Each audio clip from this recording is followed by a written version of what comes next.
was popular YouTube another day, another demo. And this demo is an absolute gold mine for CT rotations on Nuke.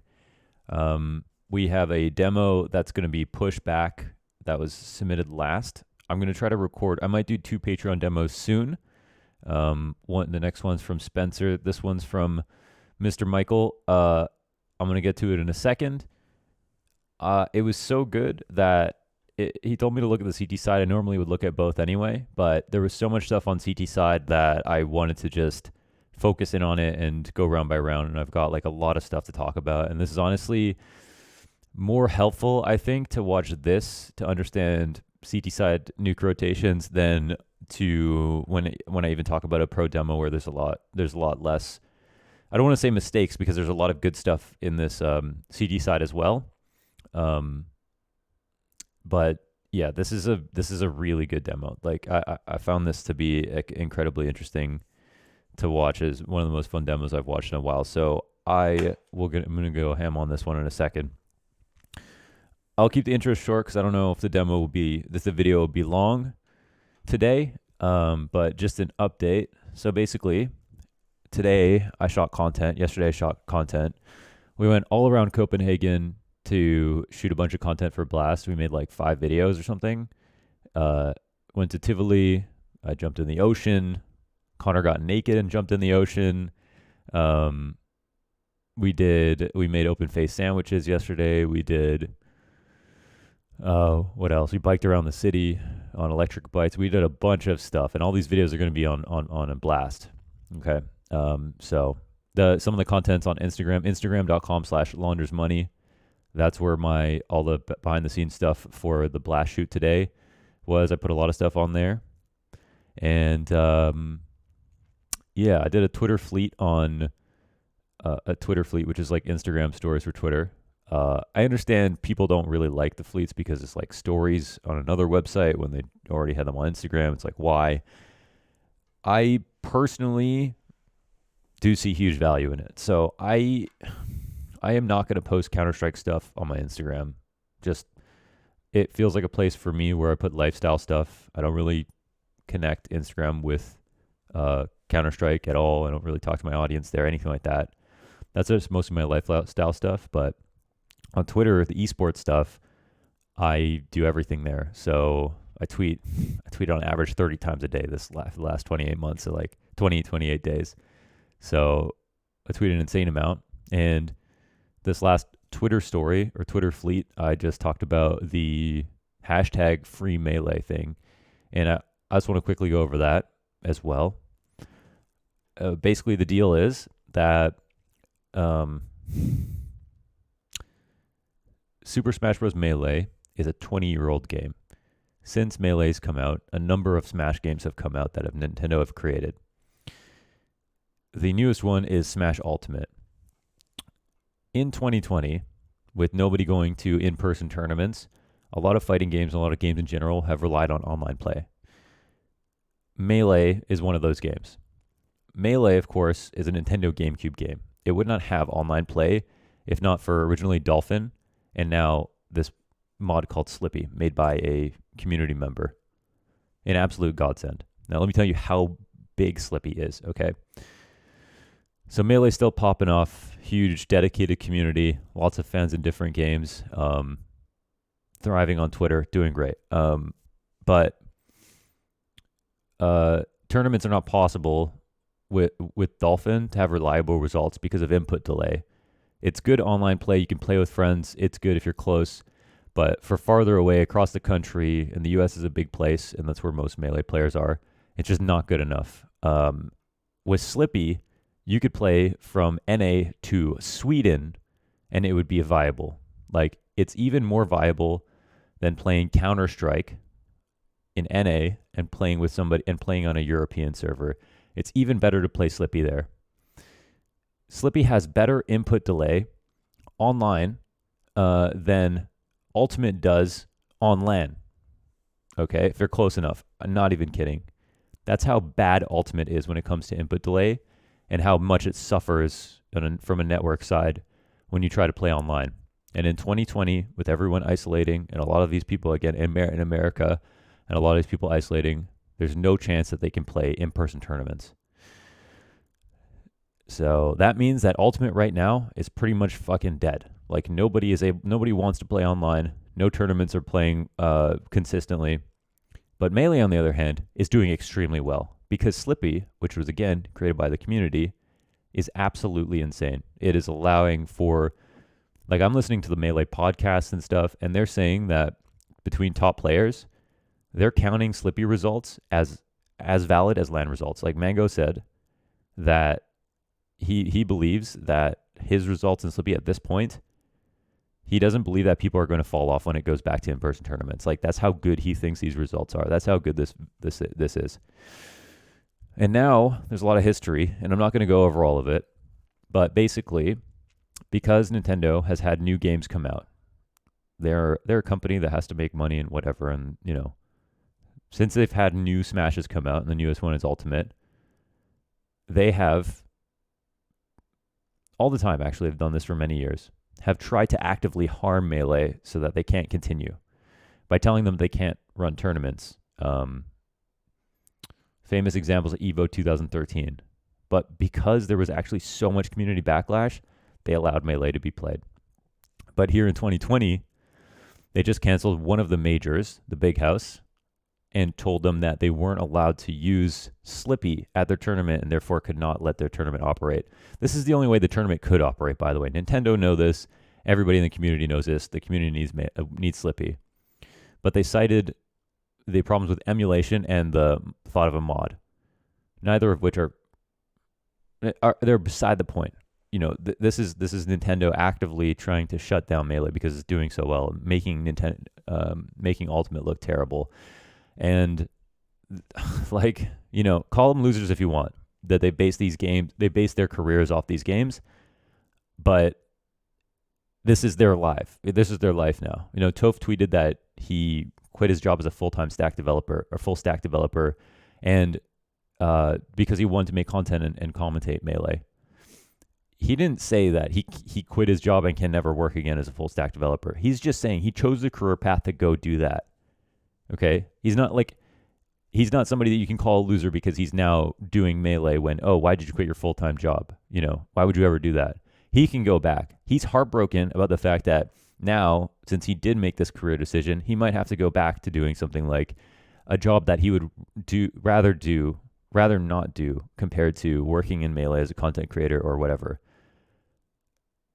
And it doesn't matter, right? It doesn't matter even if he couldn't go back. This is the life that he chose, and many people in different games love their game and look for opportunities in their game to be full-time and to work, just like Toph did. And everybody else gets off no problem because the developer of their game doesn't directly try to destroy a game that's doing well. This is just absolutely pathetic behavior by Nintendo, and we need them to walk this back. So everybody needs to, on Twitter, keep making sure that Free Melee is trending. I can't remember the last time I was this mad, and I almost feel weird because, like, even when it comes to certain bigger, like, geopolitical issues and stuff like that, like, I don't even feel as strongly as I do right now about Melee and what Nintendo is doing to Melee. Not even asking for support. They're asking just to be left alone. Just let them run tournaments. Let them do their thing. It's already a small esport, but it's completely built and held up by the community. I mean, Nintendo will literally use a Melee tournament and say that they supported them when they didn't give them any money for the prize pool, and then they'll use that tournament to show ads for their newest game. Nothing else. And for that, they'll allow them to run Melee tournaments, to use them as a marketing platform for another title. That is what Nintendo does to Melee. They literally bite off their success and use it against them and constantly hang this threat over their head that they're going to try something new or try to shut down their game for no reason. Melee sells controllers. Melee drives interest in Nintendo games, Nintendo characters, Nintendo IP. It creates amazing experiences for gamers like us everywhere. Lifetime of memories, experiences. Watch the Smash doc if you haven't. That'll give you some perspective. And maybe because, I signed a Smash player at one point, I feel like I have a vested interest in this, but I don't sponsor anyone anymore. And I sponsored the player in the first place because I love the community so much. So I just, it's more than breaks my heart, man. It makes me want to throw up. Like, seriously, what Nintendo is doing at the moment, it's absolutely abhorrent behavior. And, yeah, I don't know. All the finger wagging at the Melee community for playing a game that they know Nintendo is coming after is just like disgusting too. It's like they love the game. They didn't choose to love the game. They just love the game. And they're not even asking for Nintendo support. They're asking them for them not to do anything. It's just it's just awful, man. It really is just awful. But anyways, I had to get that off my chest. Oh yeah, and my schedule. We're already at 11 minutes. Okay, my schedule. I tomorrow am doing Valorant First Strike. Okay, for the next 2 days. I'll be able to upload tomorrow and Sunday. And then Monday I have a media day. Tuesday is the Blast Showdown for Counter-Strike, which is going to be pretty insane. Lots of teams didn't qualify that should have. We'll get teams like FaZe and stuff, so we'll see it at the Showdown. It'll be great. Wednesday it starts. Or wait, how does this work? Yeah, so Wednesday, Saturday, Sunday, and then I think I fly on Sunday. I fly on Sunday to go DreamHack Masters in Sweden. After the Showdown. And then I think that day I'm going to have a computer at DreamHack Masters, but I have to see like when I can get set up. There might be a demo that I miss on one of these days is what I'm saying. On like the 30th or the 29th, I'm just going to be like traveling and really busy, and I have to use my whole morning on the like last day of Blast to do to get a COVID test so I can go to Sweden. It's going to be a big thing. So I might miss a demo or two here in the next week. And I'm going to try to knock out the Patreon demos just really quickly. So there might be a Patreon demo every 3 days, I think. I think there's only one or two more. So, yeah. That's it. That's all the news. That's all the news, my schedule and stuff like that. Just saying it's going to get hectic. But we're doing great otherwise. You're having a lot of fun. And, yes. So now we're into the demo. This demo is a banger. It's submitted by Millz. Officially in-game, his name is Millz. We're looking at an ESEA Advanced Playoff match, a make-or-break third map, and they actually won the map, but we're here to talk about what, we're talking about the CT side and the mistakes that were made on CT side and what could have been better about CT side. Really, really sick match to watch. Okay, so let me read you the Patreon message so we can get to know Mr. Millz a little bit more. Said, how's it going? Really enjoyed your demo reviews, and I was hoping you could do one for me. This is from an NA ESEA Advanced Playoff game. The game is lower bracket round 2 match, which is winner go home series. This is specific map 3 of the series. For some context, I, Millz, am the op and IGL for the team. I spend a lot of time grinding demos and basically steal most of what we do from the pros. Great. They stand on the shoulders of giants. That's basically it. We run Astralis Vent Dives, Vitality Mini Split, Liquid upper executes in this demo. On this map in particular, I was wondering if you could help me out with 2 major points and any other suggestions you might have. That first being, on CT side, I felt like my rotations were okay, but for a team that permanently crosses lower, meaning like the T's just always just try to get lower as much as possible, is there a better way to cheat to play against that? I know Art likes to go instant secret quite often to play against the type of team. However, I really struggle to have impact on the round if they do not end up heading lower. Is there an easy way to get back into the round after committing secret, or do you have to let the round play out and let the round fall on your teammates? The second point, and really the reason I purchased this review, is in the stream. A majority of viewers were flaming me for baiting and being last alive every round. I genuinely feel like I'm not baiting. And the rounds just played out, unfortunately, while I was making lurk plays, but I am curious what your opinions are on it because I would definitely like to correct if I am in fact baiting. Okay, beautiful. Lots of honesty. Feel free to be as brutally honest as possible. I am trying out. I'm trying out for teams at the moment and can make the jump into MDL this season or next. So don't feel the need to sugarcoat any criticism. I can take it and I want it. Thanks for offering this. Hope to hear back soon.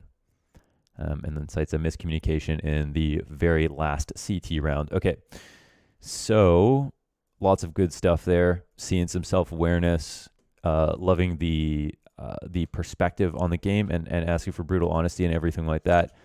Let's go ahead and take a look at the match, Mr. Millz, and see what we can see.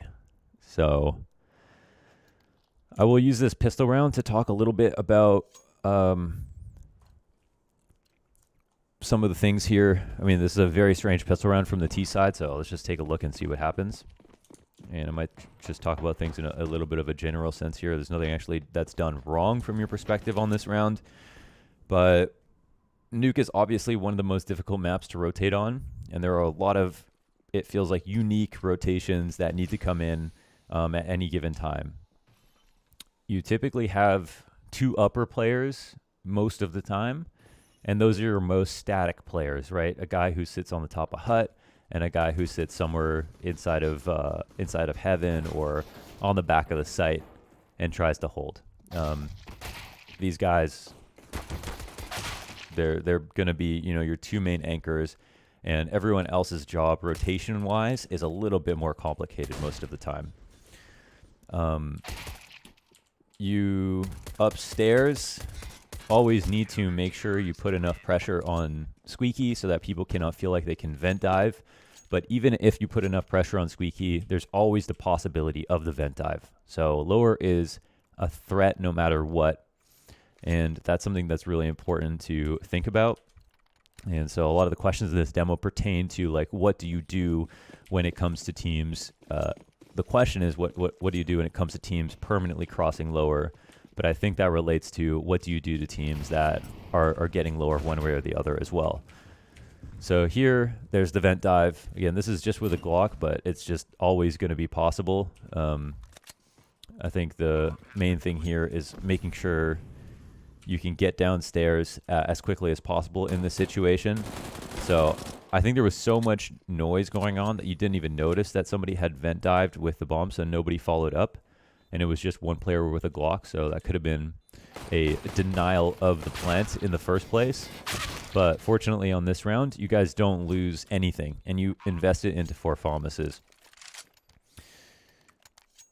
I'm fine with 4 FAMAS buy. I think there's a lot of room for shotguns and SMGs on Nuke on CT side, so I would consider throwing in at least 1 extra SMG on the second round, but I can understand why you may not have. I think the buy in general, though, because they didn't plant the bomb, it might have been a thought. I don't know what kind of round you expected out of the other team, but even versus like some kind of weird bad buy, I would still try to think about your economy a little bit more on the second round.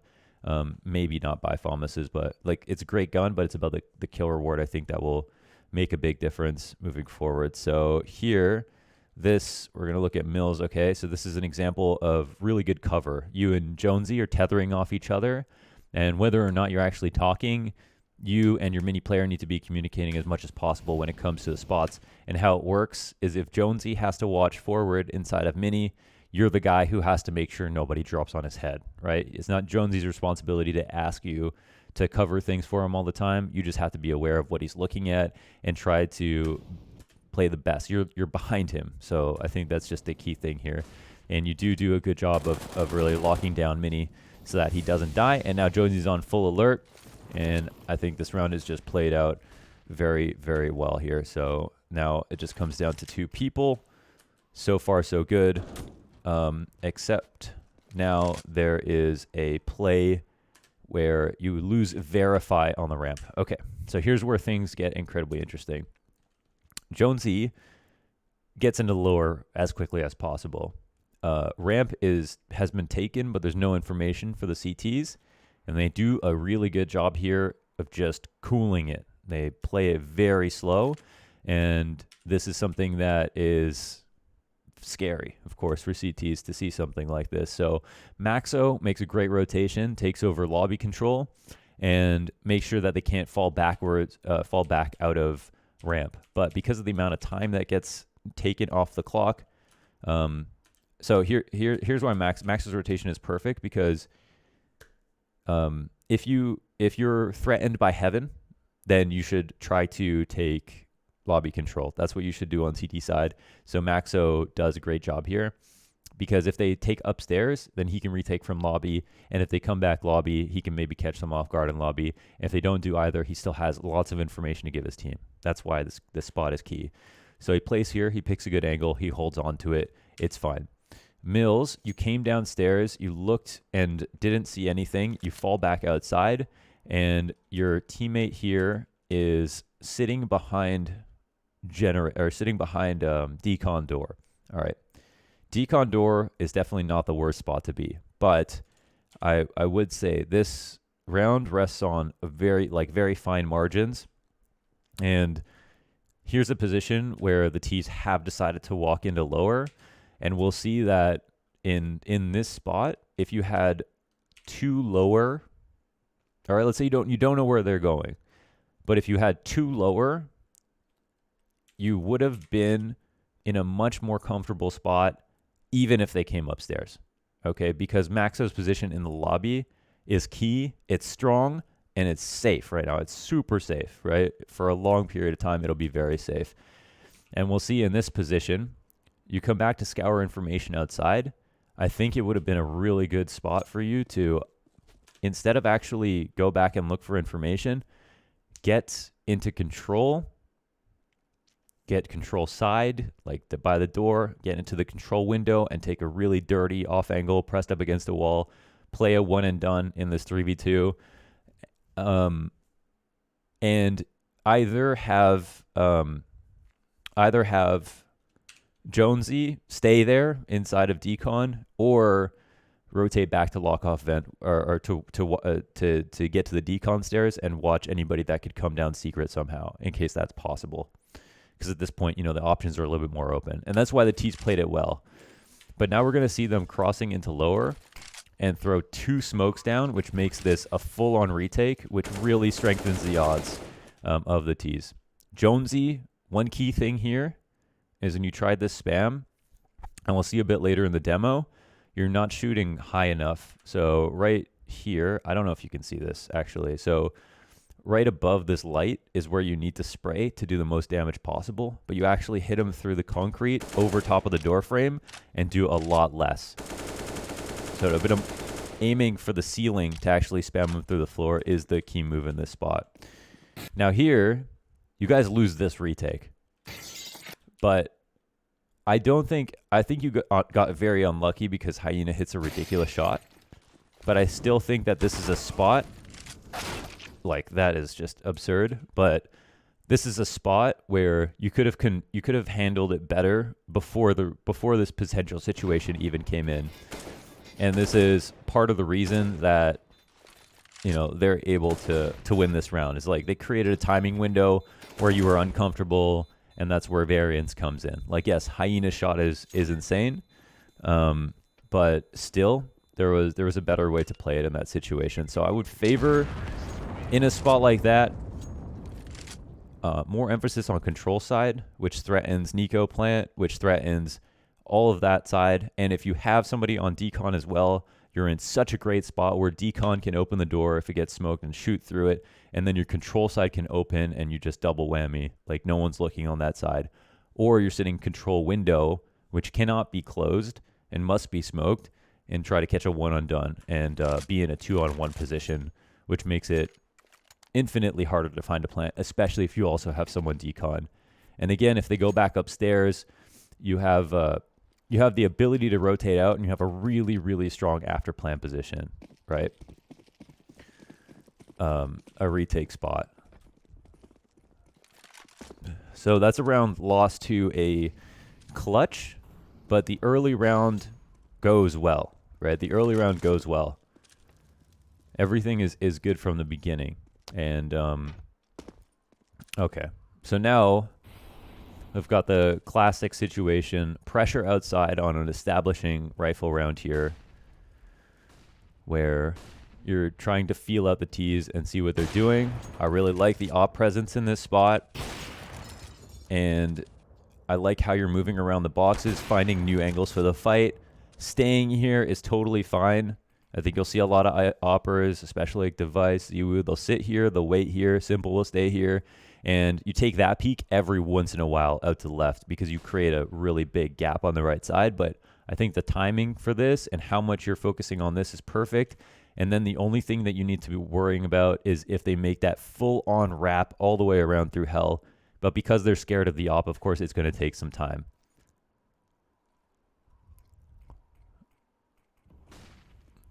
So here you hear a step, and you're on full alert, and you just play this absolutely perfectly. Like you have absolutely no onus to move. You just need to cut this angle off. You're doing perfectly good, and you get another kill. Like this whole situation is played extremely well for you, and I want to point that out extremely well for the team, and I want that to be pointed out for a couple of reasons. Number one, this idea comes back to haunt you a little bit, where this becomes a game of do what works, and the other team adapts, but you don't cut them off at the pass. So you try a similar play, and they try something new, and then you're lacking information. And I really do like the idea of do what works early on the round, so I don't mind trying the same thing over and over again. But if a team is going to be if you've conditioned a team to be very scared, you have a huge round like that from that position, definitely play it less, unless you think that there's a way that they could have played it better and you got lucky. But that's not what I felt. So here's another really good round. Okay, sometimes when they're crossing outside, you're not going to be able to see them, you're not going to be able to hear them, but you can get damage and you can attempt it. So HE damage through the smoke is really key. Spamming from your mini player is really key, or spamming with your op even. All of these things actually do result in a number of kills. So now there should be the perceivable threat of them going lower. In this spot, you have Jonesy rotate down. Rotation is absolutely perfect here. He gets onto the control stairs, and I much prefer this spot to a spot we'll see a little bit later in the half. We talk about some further rotations, and you're here to make sure that they aren't trying anything sneaky, rotating back upstairs. I think it's just beautiful at the moment. And let's take a look at Verify. Okay, he's a little drunk, but he's holding down the ramp for the lurk. Every spot is absolutely perfect. In my opinion, no way you lose this round from this point. This is just beautiful. And again, your two upper guys, don't even have to talk about them. They're not being tested. They're playing the most powerful positions. Like, they're guaranteed one free kill. There's nothing weird that happens. So here, Millz, you come back to the ramp. Beautiful stuff. You catch that rotations. Verify needs to drop at this point.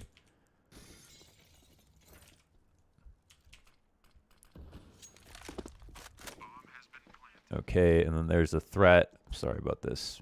I don't know what the hell this is. Hopefully it gets fixed. But now you're in a 4-on-2 situation. Okay. So, listen. Round is perfect so far, right? You've got a serious amount of grenades here. You've got health bars on your side. Of course, Millz, you know what's coming.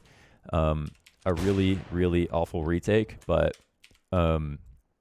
let's see why. So here, smoke out to control. This is first. The smoke misses a little bit, just for future reference. You know, I'm not expecting the smoke to be lined up, but just so you know, this smoke,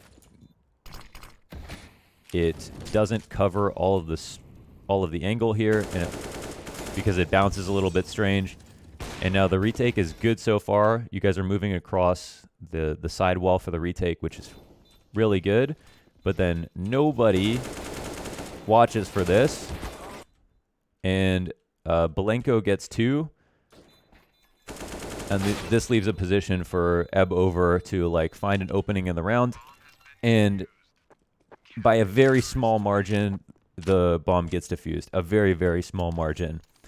So right there, when you grouped up on the retake, Sorry, I'm not sure if I said that you lost the round or not, but it just almost came so close with the amount of time left over.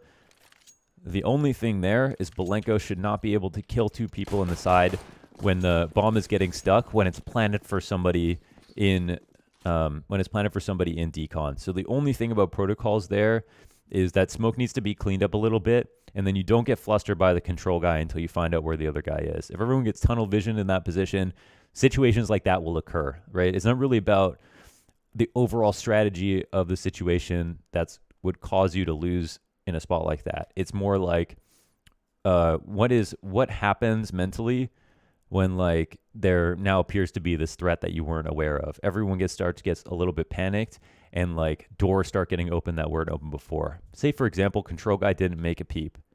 There is no way that bomb would get stuck and decon door is wide open with someone sitting there ready to spray, ready to take a fight, and no one's even looking at him, right? So I think that is something that happens in this game that needs to be taken into account, that for retakes in this spot, I think a lot of it is mentality, basically. All right. So here, this is around where we're crossing downstairs, and here's around Millz where we're doing what works. And I think maybe we're seeing that Brigada had success crossing lower in this spot. Millz, you're going back to this position where you absolutely dominated them in other rounds. We're not seeing them lurk through the second time that you tried to play the spot, and now on this round, they're also really not messing with you that much. Here is a spot where your most important threat now is lower. Verify needs to get into lower, and his view model is absolutely messed up. I'm not exactly sure what's going on here.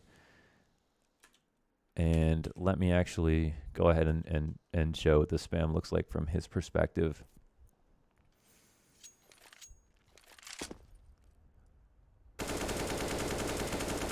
So we see just that over the door frame, but on the ceiling, that's how you get the damage in.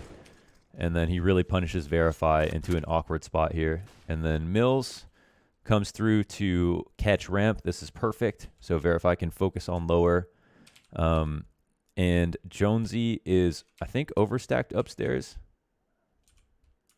Mitchie, Maxo, and Jonesy are all overstacked upstairs, even though at this point, Verify is having significant pressure put on him. So here's a spot where a vent drop could have been in order. And as for you, Millz, it's fine. I think the only thing is that you were also contributing to an upper hold that didn't need to be there, where Verify needed more assistance. And let's actually take a look at Verify's spot one more time really quickly here to show how this position could have been helped out quite a bit by you. Okay. So right here, perceivable threat of lower, even though you're lacking information, which is going to happen sometimes. And now with the drop, you catch this. I think you catch this. You catch one player. Verify is taking significant damage. And let me switch over to him to make sure we don't catch this too late. Or no, he just dies right here. Sorry.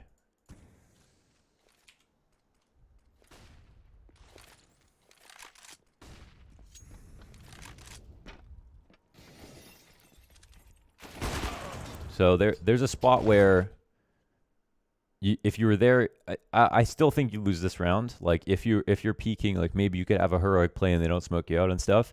It would have been difficult. I think Verify just needed way more support in that spot. But if you were there to catch that control room jump out, then maybe we're in business. So there's a position where I feel like, it would have been nice if they decided to push through their smokes and wrap outside and you caught a lurk and like it was all a fake. But I think in this position, I think in terms of feeling out the round, you are very important as the loose guy playing in hell, covering potentially outside, helping out Verify, covering his ramp, that kind of thing. That's a spot where you could have been there a bit sooner. At least you, maybe Jonesy to help out Verify, something like that. But Jonesy didn't really have a safe rotation downstairs with the players already crossing around vent. All right, so Mill, this time you go secret. And this is like nipping the problem in the butt, which is awesome.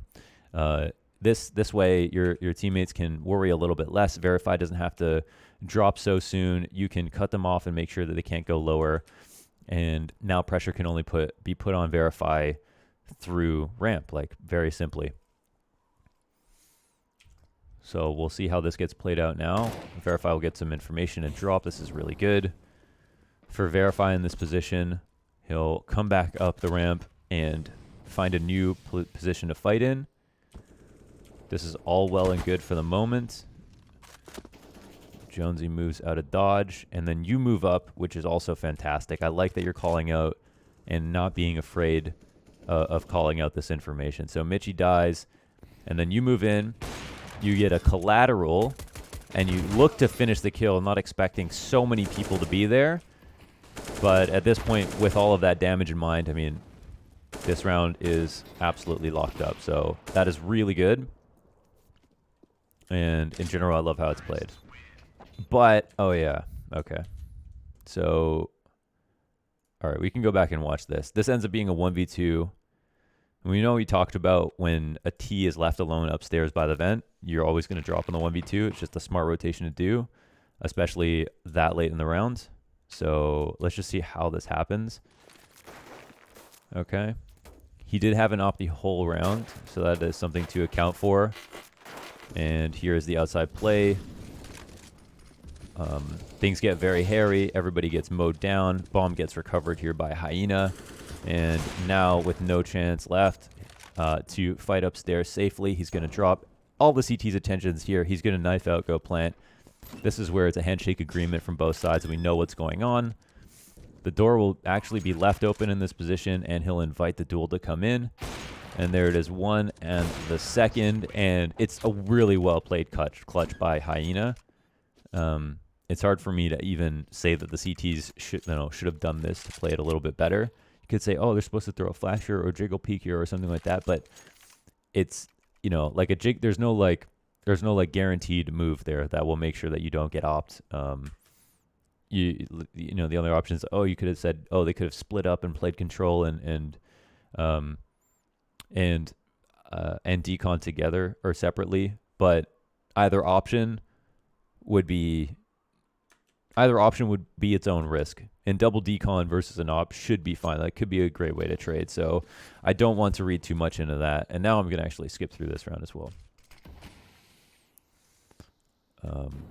I don't think this is a very interesting round. I'd like to see you on the op. I think that's where everything is most strong for you guys. We have an eco round where you try something, but we're going to skip this one too. And we're going to get back to you having the op in your hands. Where you shine, Millz, where you shine. Okay, so this is round number 11. This is a great round from Verify, actually. Okay, so Millz, new look with the opening op pick. That's great.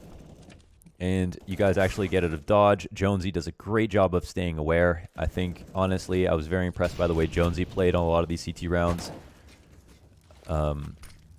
With some of his rotations and the way that he covered things.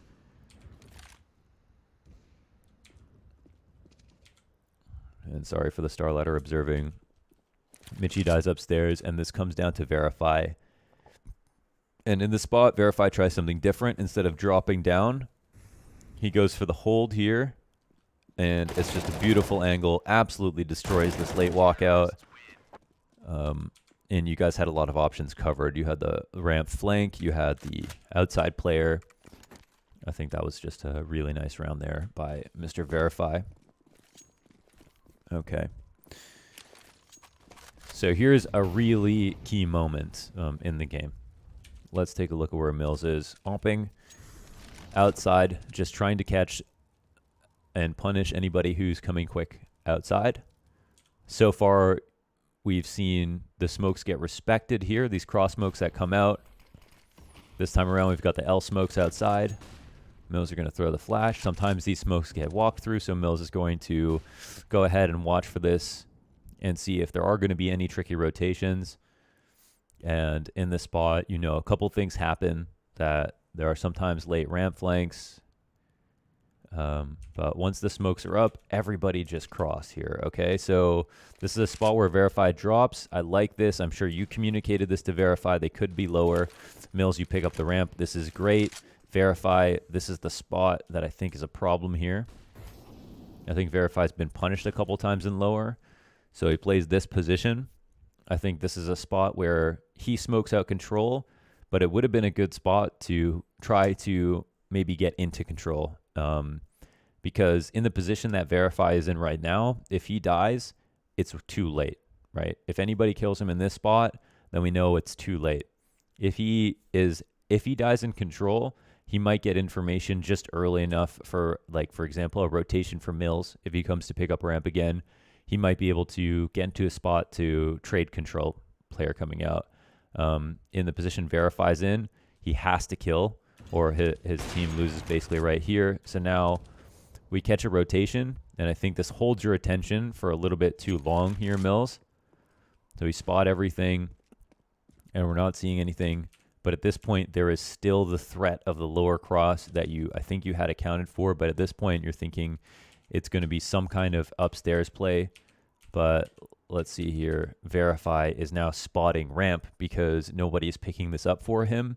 And this is going to cause significant problems here. Controlled window gets blown open. This is something that could have been covered and would have been a 5-head rotation from you, Millz. And now he's pushed a fight. And just as we talked about, it's already too late. You guys are shunned from the site. And here is another spot. You could have potentially got this ramp walkout and gotten into lower to cover Verify. If Verify had a better spot and you kind of reinforced his position a little bit better. So there's a position where I think the rotation could have been a bit better. And if we're talking about concrete details that go beyond just what we're seeing in this match specifically, I would say in general, especially for a team, as you're mentioning, that permacross is lower. And if we look at the grand scheme of the half, let's say 70+% of the rounds are ending lower, and it feels like that's not stopping, and that's where the success is coming for the T's, then you should be leaning lower. You should be leaning lower, right? Not anticipating plays to come in where it is, trying to anticipate like laid out side plays. Ooh, what happened to my game? Oh my goodness. I am not sure what happened to my game. I'm actually just going to relaunch here because I don't know what happened there. No big deal. Skip ahead to round 12. It's fine. Okay. I think Verify's confidence was a little bit shot. That's why you end up playing positions like that, I'd say, because what you were doing before wasn't working. Like you were getting spammed down earlier. Basically, yeah, there was it was just a big punish game.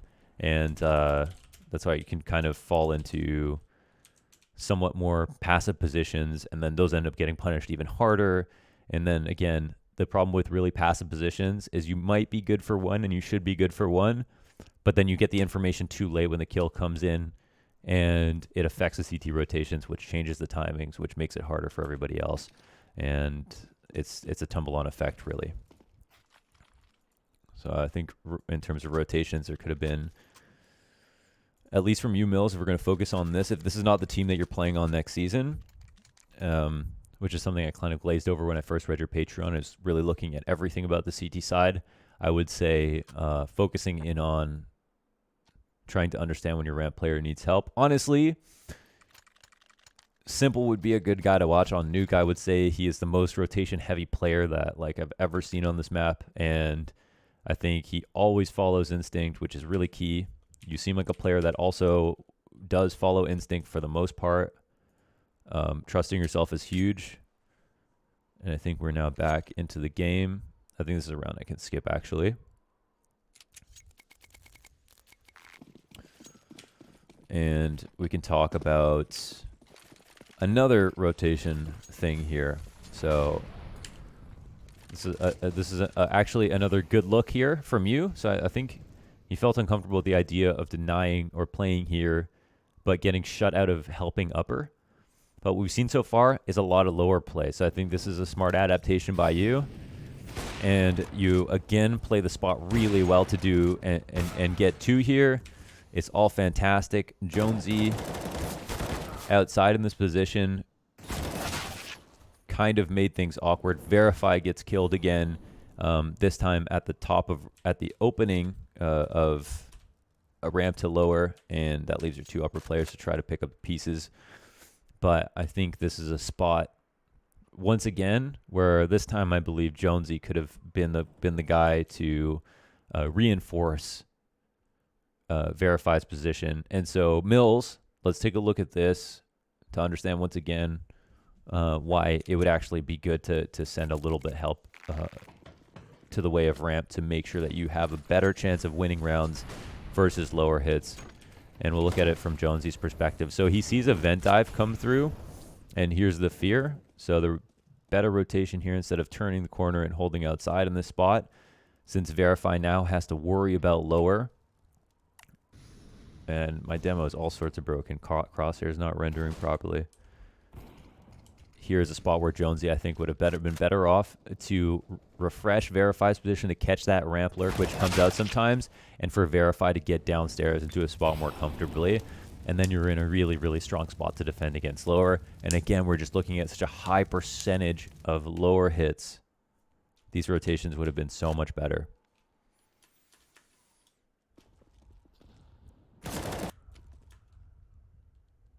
Okay. And then we move into a retake that's successful, which is awesome. And now let's see how this half rounds out.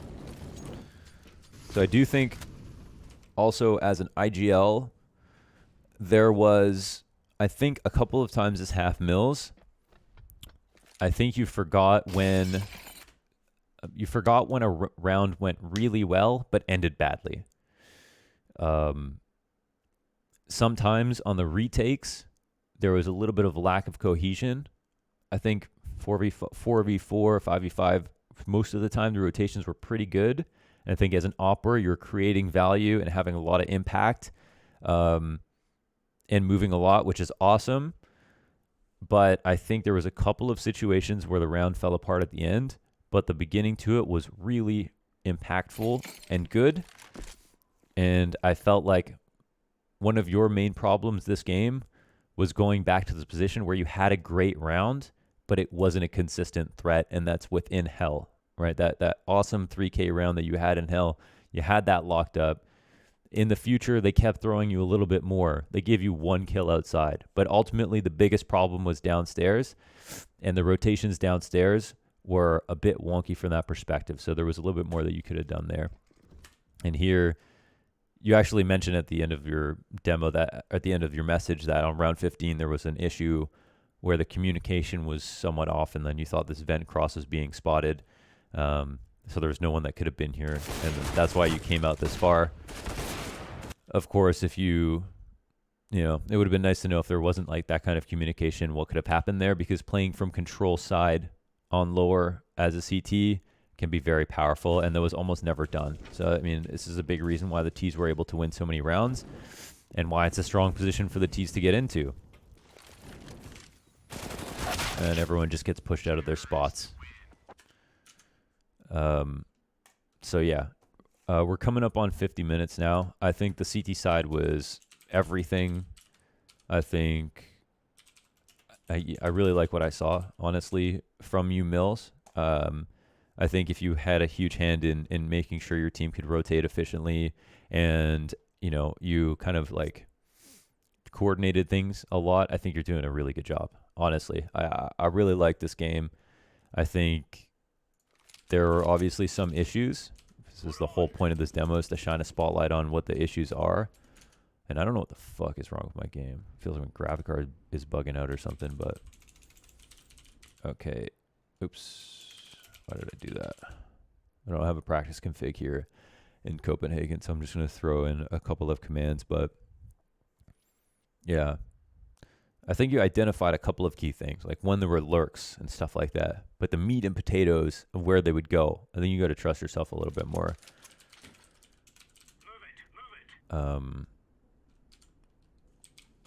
What the fuck is wrong with my game? That is so weird. It's like my screen is split in half. My crosshair is all messed up, and I can see console on the left side of my screen. But you guys can't see it. Let me change my res or something. I don't know what the hell's going on here. I feel like my graphics card's bugging out or some shit.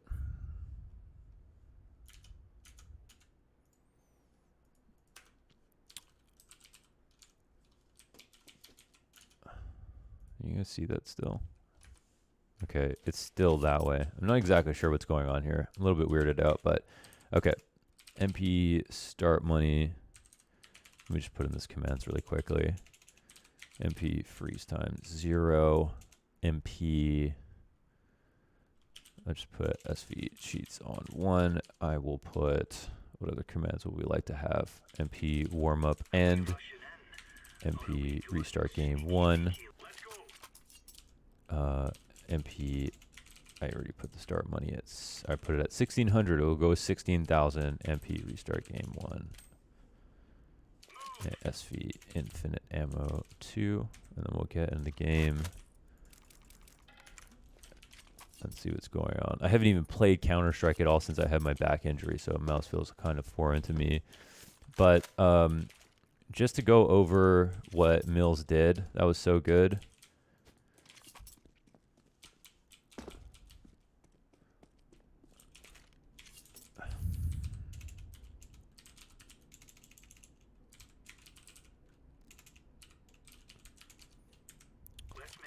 That Millz, the thing that Millz did that was so good from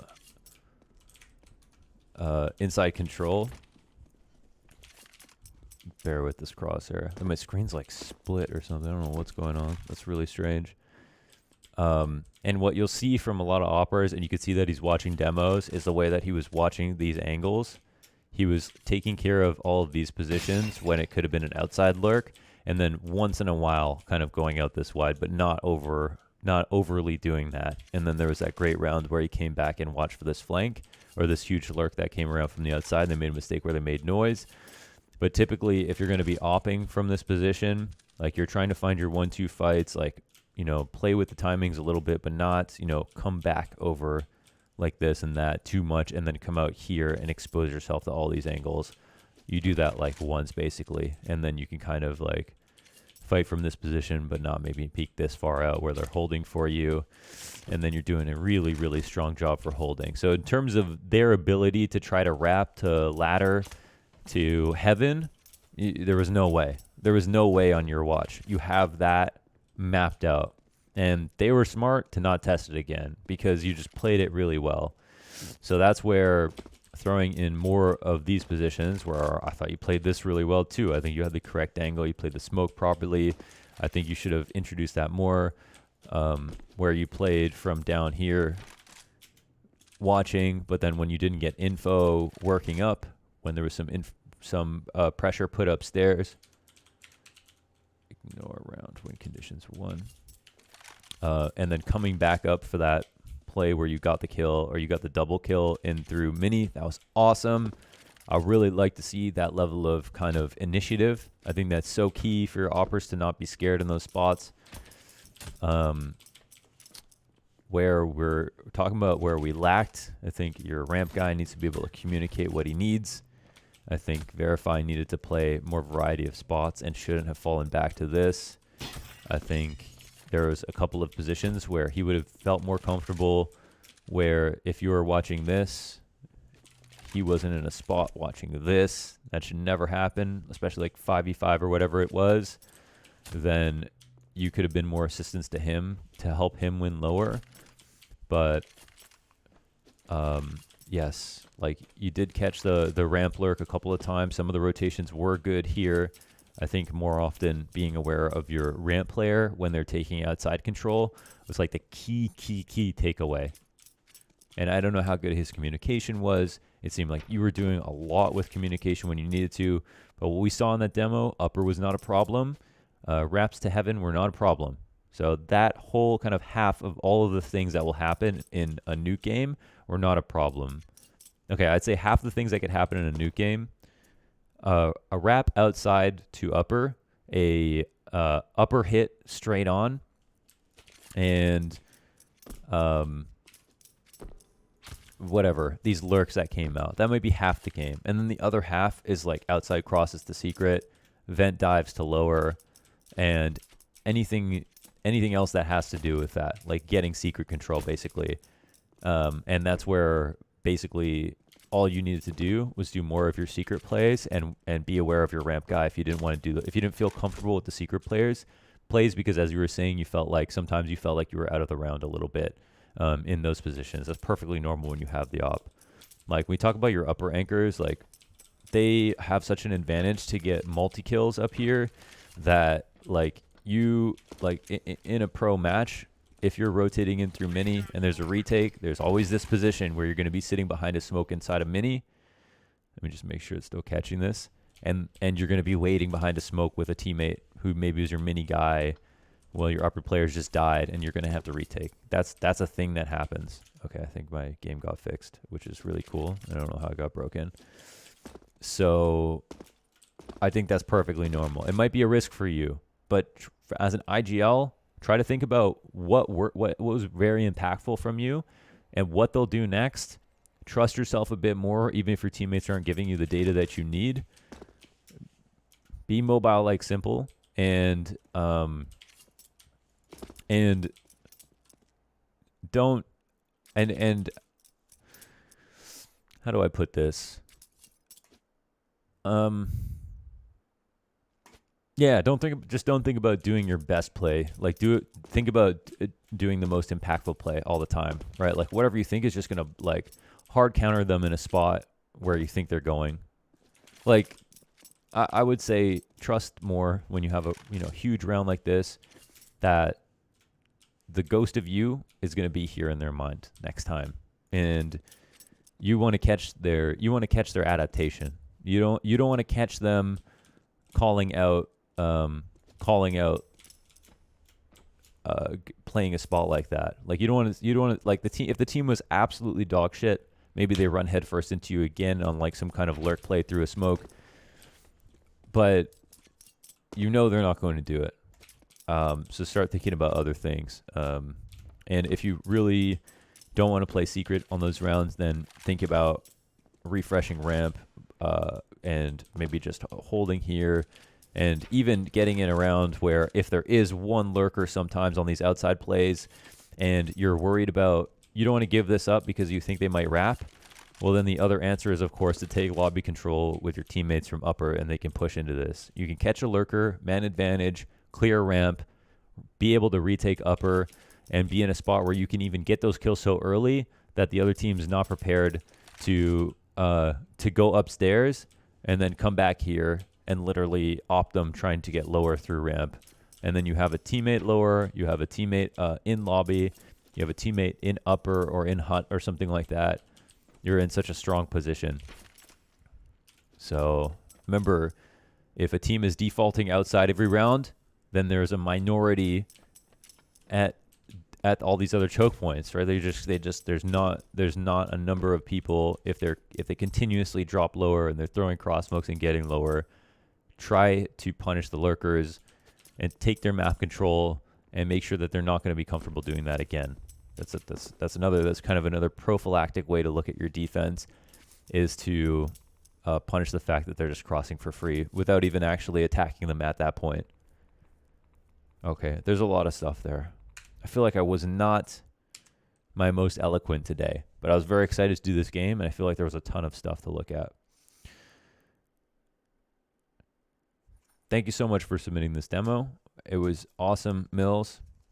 I'm excited to see what you do with your next team, or if you stay with this team. Congratulations on a great advanced season, and all the best to you moving forward. I would definitely like to look at another demo in the future from you,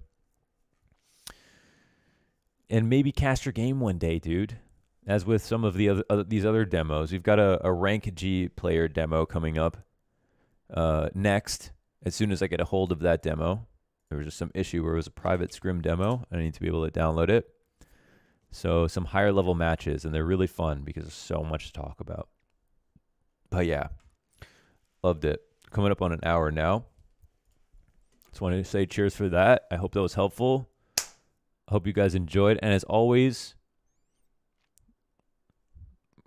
let's keep the comments kind of respectful and try to understand. We want people to submit the most interesting demos possible. The demos where we don't know what went wrong in this spot. A demo where, a player played his best, but, couldn't figure some stuff out. A demo where, whatever, there's specific questions to be answered. But we want the demo to not just be a frag movie. We want a demo to have issues, errors, questions, right?